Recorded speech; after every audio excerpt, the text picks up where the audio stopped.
How to send money from Revolut to PayPal. Hi guys, welcome to our channel. Let's begin. In this video, I will guide you how you can send money from Revolut to PayPal. For this, you want to first of all open up any web browser and head over to paypal.com. Make sure to sign into your account. Now, in order to send money from Revolut to PayPal, you have to link your Revolut card with your PayPal account. If you have not done that already, go ahead and do that. Once that is done, you want to scroll down on the home page. And here you can find the option of add money with ideal option. Go ahead and click on this option.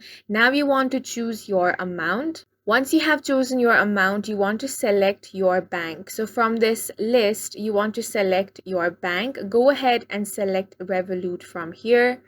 Once you select Revolut from this list, you want to click on the add money option. Now here you will have to sign in to Revolut, so click on this switch to personal account option, and now you will have to go through all of these information.